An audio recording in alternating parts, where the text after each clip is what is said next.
So I wanted to share this video today to give you real world examples, and these are direct examples from the romance scam that I was caught up in. This initial image shows you the fake profile on Facebook. I tried to blur out the images and names as much as possible, but I can tell you that I believe the face and the name were both false and belonged to somebody else. But this is where it began. It began on Facebook.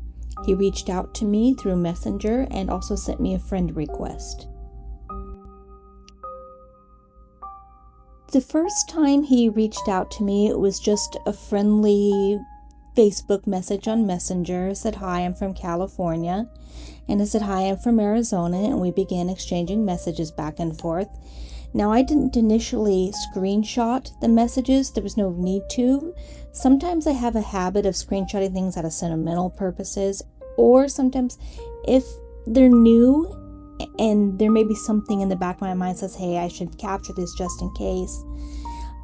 These first messages were recreated because I didn't capture the first screenshots, but this is very close to that initial conversation that took place. In fact, not only that day, but the first couple of days. My messages are clear. That is what I said. His messages later were removed by Facebook because that fake profile was removed. So I recreated them the best I could from memory, just to give you an example. But as you can see how it started out friendly, slow, normal introductions when you're meeting somebody new. And I'm thinking, oh, this is someone new on Facebook. I like to meet new people. I like to talk. That's why we're on the social media. We want to make new connections. So I didn't think anything of it. We were just exchanging information back and forth. And I wasn't sure at that point where it can go. But I wanted to show this part of the conversation or examples to show you how it was initiated. The first very early messages back and forth, the communication that was shared, and how it seems so normal, just like you're talking with someone new you meet at work, or you meet at the grocery store, or just anyone new you might meet, you have a normal conversation with. So there was no reason in the beginning to be alarmed or concerned. It seemed very normal to me. But this is our first and early conversations. Long before any money ask, crypto communication for investing, initial conversations. This next image of our conversation was also early on. We were talking about personal things and we were talking about books. This is where the conversation picked up on books. And this is where I can give you a good example in how this person definitely researched me before reaching out to me, because I talk a lot online about my favorite books I like, self-help books, philosophical books, various books that have inspired me in my life. So this person absolutely researched me before reaching out because he knew what topic would pique my interest. So this is where we began talking about books. This next screenshot here is a good example where we continue talking about books and books that we each enjoyed or that inspired us in our lives. And it goes really in depth. He was really diving in, getting me involved, connecting with me, building that early connection, finding things that we had in common. This screenshot here continues on in our conversation on books and also introduces public figures. I've spoken numerous times online about Elon Musk and other public figures that have inspired me over the years, so this goes even further in depth. And carrying on in the conversation, you can see we're talking about the same topic, which books and which public figures inspire us. And it just continues to go further in depth because this is the stage where communication is continuing. He's starting to build that early foundation of trust with me. And he begins to talk about things he likes and likes to read and people he's interested in. And it kind of picks up from here. This is the early stage of building trust through communication. As the conversation continued in Messenger, we began to talk about other topics of interest, which of course led to AI, something else I've talked about publicly online. He's touching on many things already at this point that I have publicly disclosed, which again further points in the direction of research prior to reaching out to me, and still continuing to build on trust and things we might have in common and things that matter in life, to build this sense of community with one another, to build this sense of trust. Here we continue on talking about various topics, as you can see in the Facebook Messenger conversation, but you can already see where he starts to drop in cute little pet names like baby, and where the love bombing starts early in. This conversation continues on in the same subject topics such as AI, human beings not having to work in the future. We went really in depth in multiple conversations of how eventually maybe as human beings we can live in paradise. Nobody has to work difficult jobs and everything is much more peaceful. These conversations carried on for a long while as well. But this is just another example of how in-depth these conversations were going. Gave me no need to pause or be concerned at this time, because the conversations were inviting, the conversations were philosophical, which is something I love. They were in depth. It was nice to talk to somebody in this way, and that's why I kept going. I was already hooked at this time. I loved our conversations. This next part of the conversation, you can see he starts leading into more serious topics and things that he claims he is concerned about. So you can see how much more in depth this goes. At this point in time, we had already been talking for a couple of months, and we were talking multiple times throughout the day. It was day, night, in the middle of the day, talking during lunch. These conversations were daily, multiple times. It brought me comfort. And continuing to talk about things of interest to both of us definitely improved his chances of building trust with me. Now, this message here is a critical turning point in our conversations. It is crucial to the timeline. This is the first time he mentions cryptocurrency. Now, it didn't shoot up any red flags at this time because we had already talked about the economy, financial institutions, banking in general, AI. So this did not raise any red flags for me at this time, but this is crucial to the timeline because this is where he first mentions cryptocurrency. And looking back at it now, I now know it was absolutely a red flag. And here in this screenshot, you can see the messages continued on cryptocurrency, but of course with their additional niceties in love bombing. Now here in this screenshot, you can see where we begin talking more in depth on our jobs, what we do as a profession. He talks a little bit about his, I talk in depth about mine, and this goes back and forth for a while as well, because again, we're still building trust, we're still going deeper into the conversations. This next screenshot is just a continuance of our talk on our professions. In this next message, you can see where he's starting to offer some advice and words of encouragement, particularly related to my job, so he can pretend to be that supportive, caring person on the other end. Here in this screenshot, you can see the messages back and forth still in him offering advice and pretending to care. These next group of messages that I'm going to share show you how much love bombing took place, the pet names were taking place, the wellness check-ins, good morning, good night, how are you, did you have lunch? And we'll go through each one of these, but it starts here. It started a little bit earlier in the conversations, but after the first initial mention of cryptocurrency, he really starts laying it on heavy, and you can see here in these upcoming messages that I'm going to share. Perhaps you are seeing some of these with someone you're talking to online. It feels nice. It feels good and it felt great to me, but it wasn't real. It was to build that trust, build that attachment, build that bond. That's all it was before the ask. And when I say ask, I mean ask for money.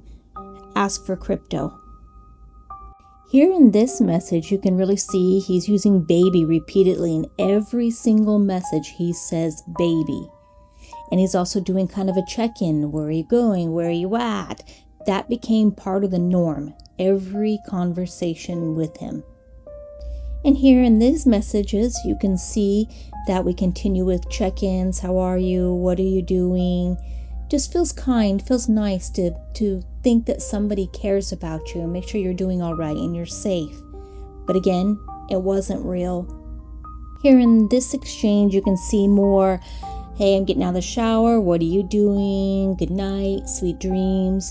This was an everyday occurrence. Keep in mind, he and I had never met in person, ever, not even after everything occurred. So some of the things that he's saying just seemed to be too good to be true. Wasn't real. So if you're seeing something like this in some conversations you're having currently with someone you've met online, pause. Talk to somebody. Here in this exchange, you can see where he says, love you, my baby. Again, my baby, baby, baby, and I love you. And that was not the first time he said love you. And of course, when you're wrapped up in this whirlwind romance online with whom you think is a great person, you're going to say it back. It feels nice. So here in this message exchange, you can see more love bombing, of course, baby repeatedly, and check-ins. What are you doing? What am I doing? Type of thing. Things weren't always nice and sweet because there were times that I questioned him throughout these exchanges. Times I asked for a live video, times I pushed to meet him because we had spoken numerous times on either he coming out to me to stay for a few days or me going to California to stay for a few days. So you can see here in this message where I'm already a bit upset and I can tell that something is wrong and he has done nothing but make excuses. And I have numerous times questioned him, when are we meeting? When can we do a video call? You can tell in my exchange here that I was upset at this point. And that is one of the sad turning points in this story. When I started to feel like something was wrong, he was making excuses. I couldn't meet him, couldn't see him. All we were doing was chatting in Messenger. He left me voice messages, and we had also talked through Facebook on the actual phone. But nothing concrete in person at this point, and me questioning a lot of things at this time. One way that he would often try to stop me from questioning him was to pretend that he was really angry with my questioning, that I didn't have trust in him. Well, there's a reason for that. But you can see here where he mentions he needs to calm down because he's upset that I'm questioning him. He's upset that I am questioning his identity and why we haven't met in person yet. He really did not have any right to be upset.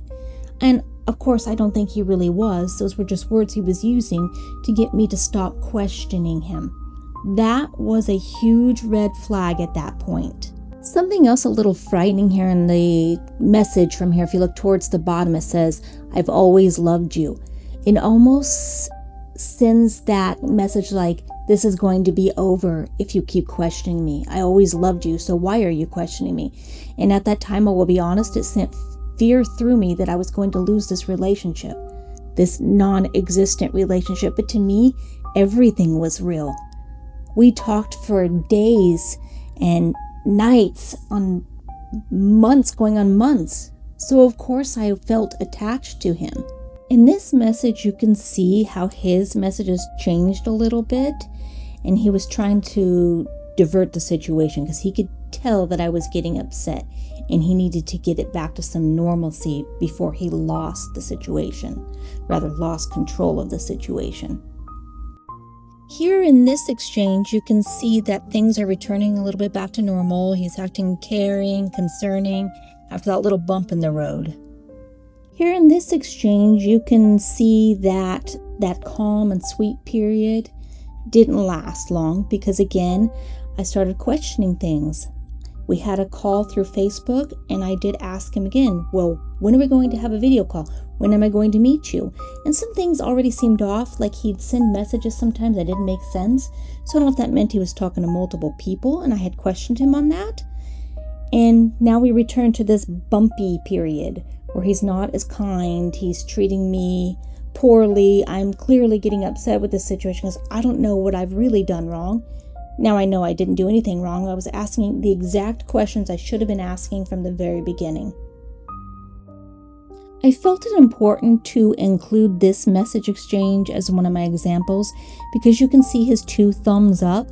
And at that point, I was upset with how things were going and I was tired of the excuses from him, so I didn't always respond to him right away, which he began to expect. So he kept putting these sarcastic thumbs up, and I finally got to the point that I asked him what those were. This exchange is important because it shows you a good example of the emotional manipulation. Again, here, as you can see in this exchange, he's pretending that he needs to calm down again because I'm questioning things. And you can see my concerned messages to him. And I'm fearful of losing this relationship at this point. And ask him, his feelings have changed, if something has changed. The only thing that has changed is that I had been asking him more questions. He didn't like that. He didn't want more questions because then he's got to come up with more answers. This message exchange was very confusing for me. I tried numerous times to ask him what he meant. Was he trying to infer that we should live together? We should move in together? Was this part of his ploy? This was very confusing. This entire fictitious relationship was such a roller coaster ride for me that even today I still have trauma that I'm dealing with and trying to overcome. Here in these messages, it was very one-sided. It was me kind of in panic mode, fearful that I was losing him, fearful that I was losing this relationship. Now, what I haven't shared with you yet at this point are the screenshots of the actual scam piece, the actual crypto, the exchanges on the fake platform. So this was towards the tail end of this romance scam, but I felt it important to share here because it was part of an emotional exchange, more emotional on my side and more manipulative on his side. In this video, I really wanted to share the communication, the back and forth, the emotional manipulation, the feelings and exchanges that took place. You could see clearly in the messages, but also wanted to share the point of initiation, the point of first contact, the early communication, how the communication increased and kept building, how he began to build trust with me and we'd have in-depth conversations, and then the love bombing, how heavy that was laid on, the pet names, and from there when he began to make excuses and pretend to be upset when I would question him. The many excuses and red flags that came up through this are now evident to me. They were evident to me soon after it happened, but at points in time during our communication and time talking, I would see little things here and there that would bother me. Of course, I started questioning more towards the end, but the early red flags were not as evident to me as they are now, and that's why I'm sharing this. Because if you are communicating with somebody online you're not familiar with, and it looks a lot like this exchange, stop and talk to someone, talk to a family member, talk to a friend, question it, question everything, research it online, because you're going to find the patterns are very similar. The patterns are very similar to other romance scams, other styles of communication. Stop and talk to somebody. Stop and ask the questions. And if this video has helped you, please share and subscribe. Thank you.